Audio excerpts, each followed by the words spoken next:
Hey guys, welcome back to my channel.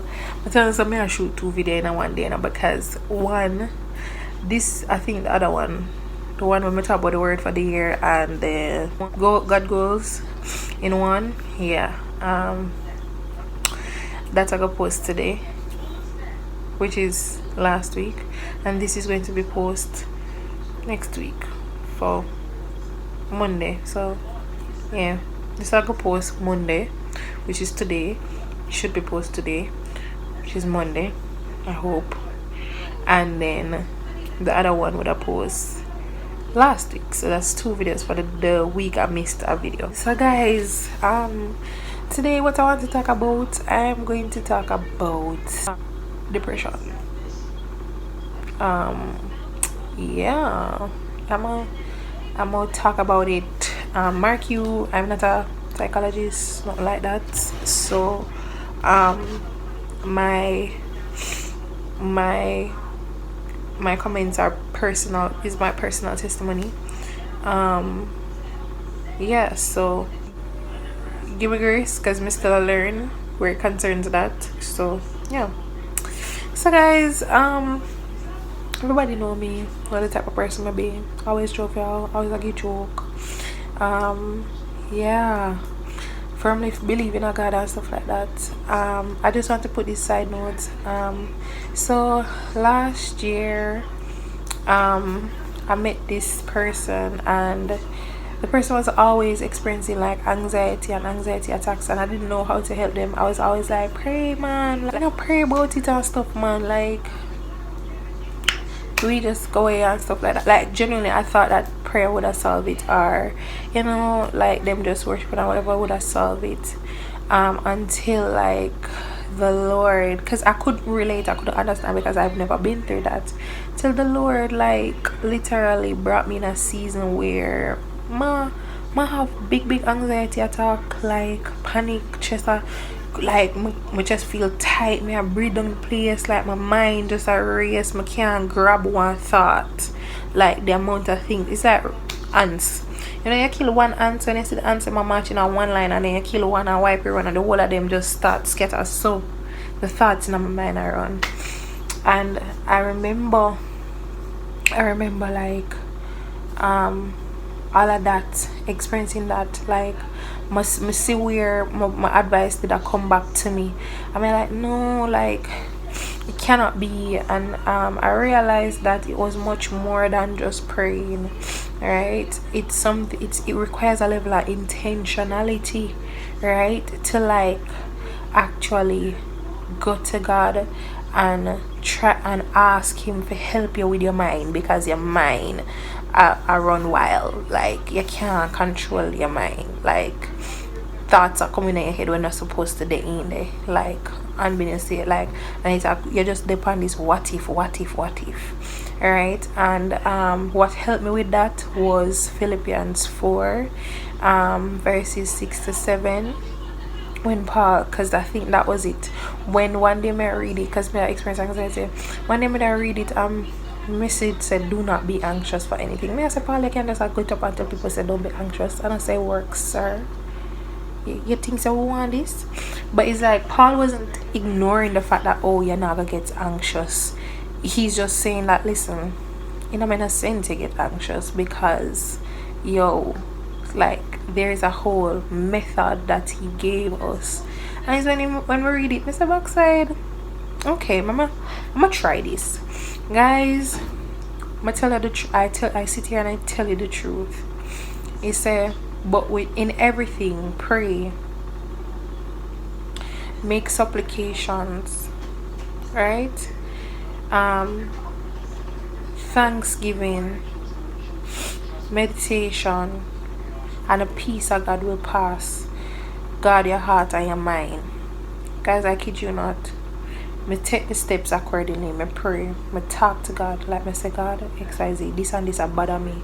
Me make my request to him. So if I say, for example, school, I put my request, say, God, may I ask you please for grant me favor with this particular course.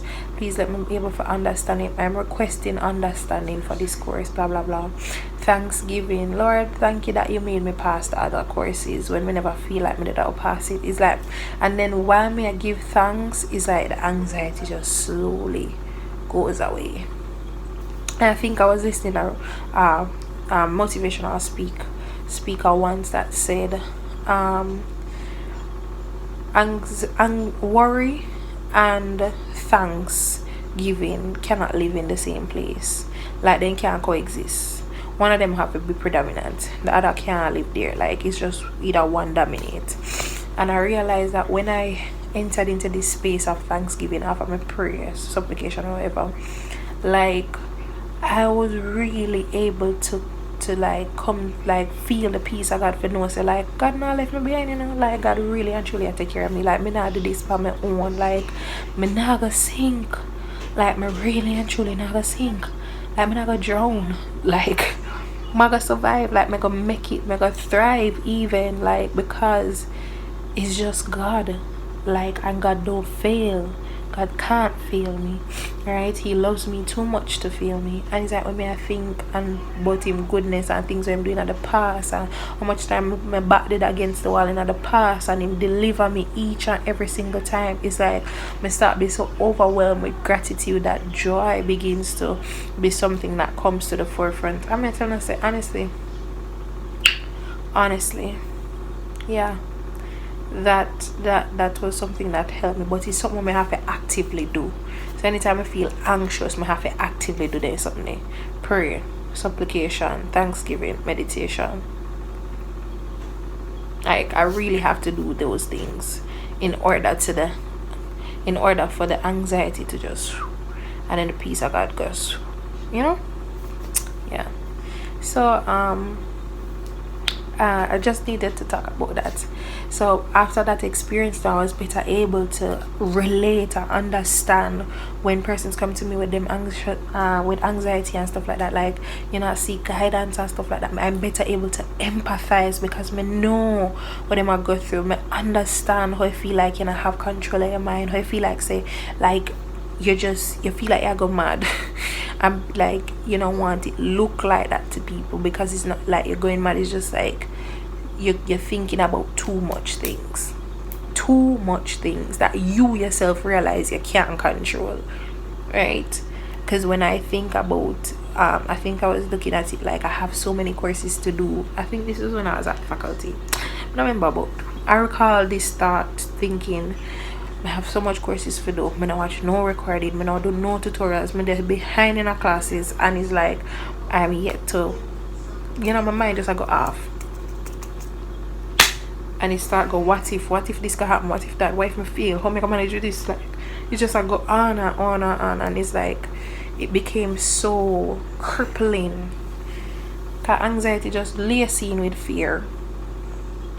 It's a combo. They work for double down and choke you. I'm back for my life, man. I'm telling you.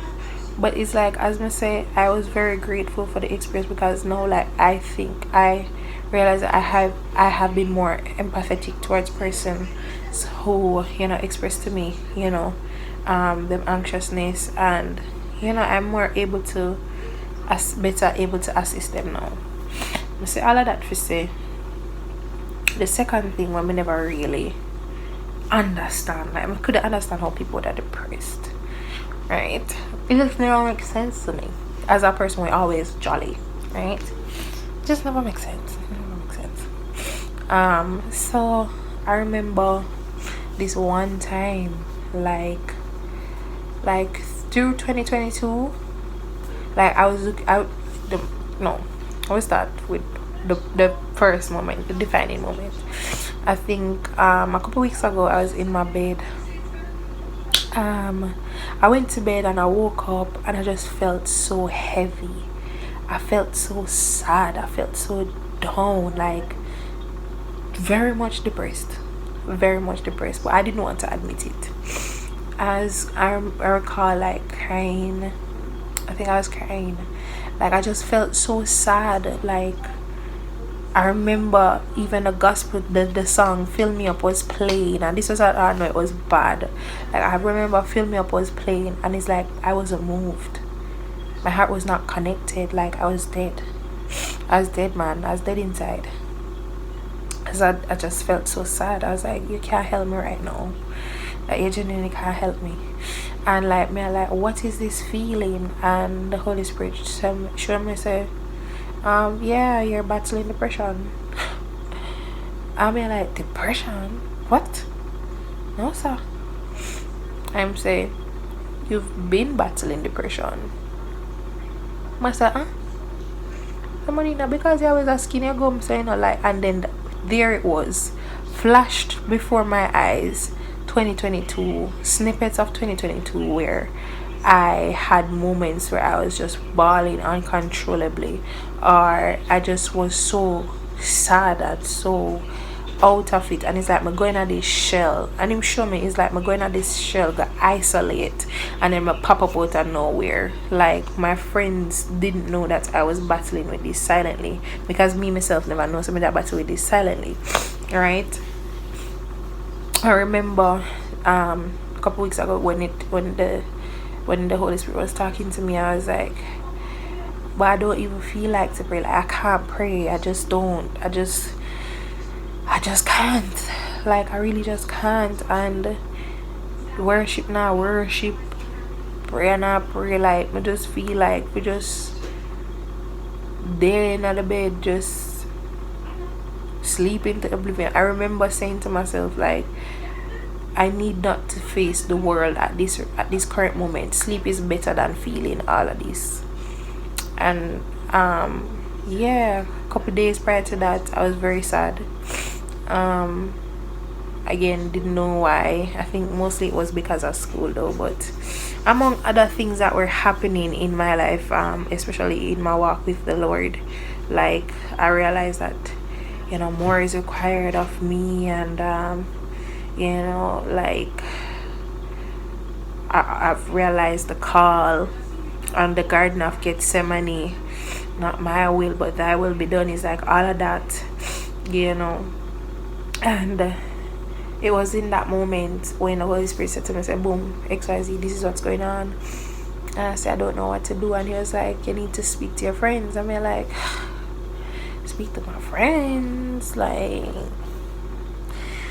I don't want them to know that. Like, I want them to feel like, say, oh, me go always be that one person. You know, like Wednesday, I don't even know that one girl who just ever dark, always dark, ever pessimistic, like, so till people don't want to come around you. Like, I was trying to avoid not being that person, right? And the Holy Spirit was like, no, ma'am, you're gonna tell your friends because they need to know. And he was like, he must show me, like, Monique, look, it's, you can't have them up for no know, say you go through this if you don't say something. Them can't read your mind.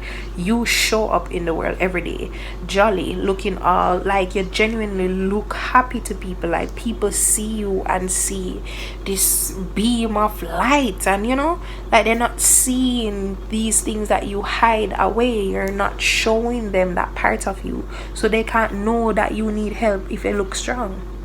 They can know, say, you bleed if you band up yourself, right? So when the man said that, must have, oop, and then I reached out to my friends and I was telling them. The first person I remember telling was Jana Lee, the girl that I did the video with. Yeah, so I told her first and she was very shocked, but at the same time, you know, she did grateful. Some rest me said that to her, and I told my other friends. And the more I spoke about it, is the more, like, I felt better. Not like immediately felt better, but like I felt safe. You know, like I have people around me that care about me. But at the same time, I was looking at it like, imagine if I had bottled this up. I don't know where the depression could have led, because as I tell you, like, this, the sadness was uncontrollable. So it wouldn't surprise me if thoughts of suicide did start coming on my brain. Like, it really wouldn't surprise me. And I'm thinking of how if Holy Spirit never intervened when he intervened, like the thought of it escalating to something more without people knowing, and next thing you know, like, God forbid, you know, like when I watch news one day and I hear say Monique, you know, kill herself or whatever, and it's like it's a shock to everybody because no one saw it coming. They wouldn't have seen that coming because again, what I show wasn't really the full and true picture, right? Even my friends, and it would be very, and like the Holy Spirit was saying, that's very selfish of you not to want to share that with your friends so they can help you and learn from your experience, right? So I take my Ella, me tell them, and you know, immediately one of my friends, Tiana, she texted me something that I knew but I didn't want to do, and she was like, Monique, she was like, you need to pray, like you need to pray. Now this is not us saying, this is not me saying, oh, pray away depression, because again, I already telling her earlier, say I go to back never want pray, worship song never did in it, like my church just never did a work with it. And I remember I decided to, like, I fought to pray, like I fought, and I couldn't even say nothing long. Like I remember me think I could have said was like, God help me, like I need your help. And I remember I just started to cry, like I just start bawling. And then I remember telling him like I can't do this. Like I remember like pouring out my heart to him, bawling mostly though. Yeah, I was just bawling and you know calling Jesus his name, like Jesus. I just had bawl, like bawl. I remember I was on the bed and I felt like someone was sitting there and just was holding me as and we just a ball like me in my father a ball. And you know, after that me done talk and stuff, and you know, I felt better. I genuinely felt better after that. My days weren't, you know, I had to push myself, is that's what I'm saying. I had to make choices, and that's something that I realized with both of these things, anxiety and depression, is like I have to choose to fight, I have to choose to live, I have to choose to push through, even though like it's hard. But it's like God has given me the power of choice to choose life. He said death and life before you, please choose life. So yeah, I found that speaking to friends had helped me, and then now them a check in and I, you know, check up on me and see if I'm alright, and then I would have them praying for me as well, praying over me and stuff like that, having them do that for me. Then me now just bawling and, you know, talking to God, like having that space, that place where I just weep before him, I just lament, and then rest if I need to rest, and read the word, whatever. Or if I can't read the word, more they do, because at the time I didn't read my Bible. I just was watching, I watched a sermon on depression, and while the sermon was going on I was still crying. I was like, because the man was speaking such facts. I'm going to put the sermon down below as well. But yeah guys, so you know, after that I actively try to do things to maintain that place, the place where I'm at right now. Well, not right now, backtrack, because we have our next testimony but right today. But I just try to, after that, you know, be more responsive to my emotions.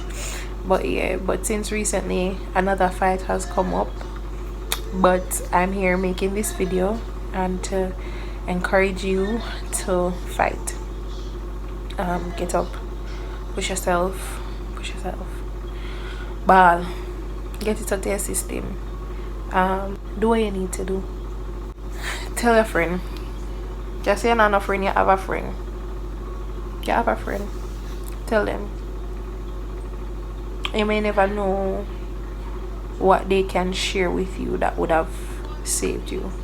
So yeah, talk to a friend, watch play a sermon, do something about it. See a psychiatrist. Most importantly, see a psychiatrist. Like if you need to visit a psychologist, psychiatrist, therapist, yeah, one of those things. Yeah, because I have a mentor that I going to make sure become my therapist, because she's certified, guys, not like that. But at this point I really think I need to invest in that. But yeah, guys, keep me in your prayers as I will keep you guys in mind. And yeah, guys, just continue to fight a good fight.